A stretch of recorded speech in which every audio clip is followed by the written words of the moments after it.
What's up? It's Eden, and this is what I read this week.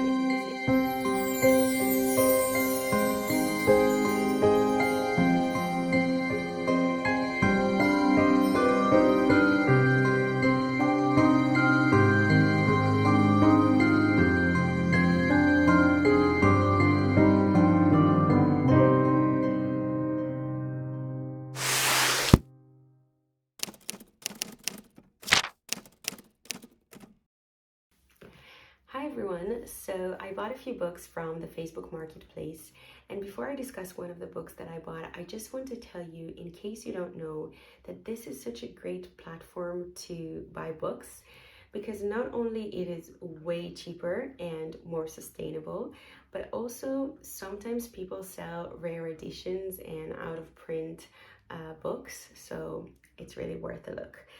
I bought a few books, and the girl who was selling them was so nice that she even threw in an additional book for free, and that was so lovely. So one of the books that I bought is The Love Hypothesis by Ali Hazelwood, and this is what I'm going to talk about today.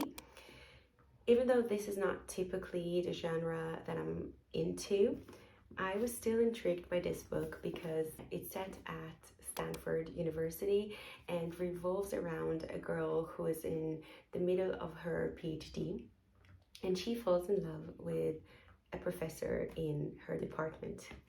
Now, some of you may know I applied for PhD programs and I didn't get accepted. And since I know that the author is a professor herself, I was curious to read her descriptions of academia and her view of the PhD experience in general. At the end of the book, in the author's note, there is one description that I want to read and share with you. I write stories set in academia because academia is all I know. It can be a very insular, all-consuming, isolating environment.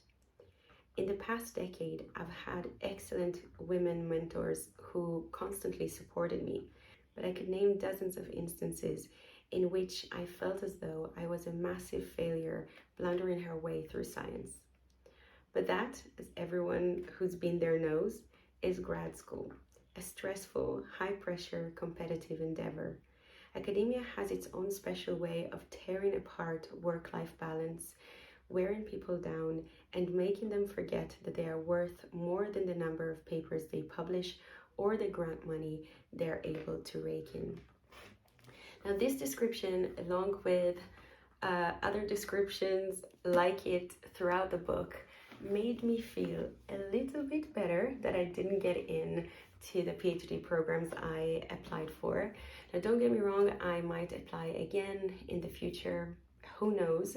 But for now, it reminded me that everything happens for the best, and perhaps being part of academia at this stage in my life would have been very wrong for me. So yeah, other than that, it falls into the category of chick lit. So if you're into that, then it's fun and entertaining. I'm pretty sure you can guess the ending by now. And if you're currently in academia and you want to read about similar frustrating experiences, or you aspire to be part of academia and for some reason you can't, and then reading these descriptions can be enjoyable and perhaps provide some solace.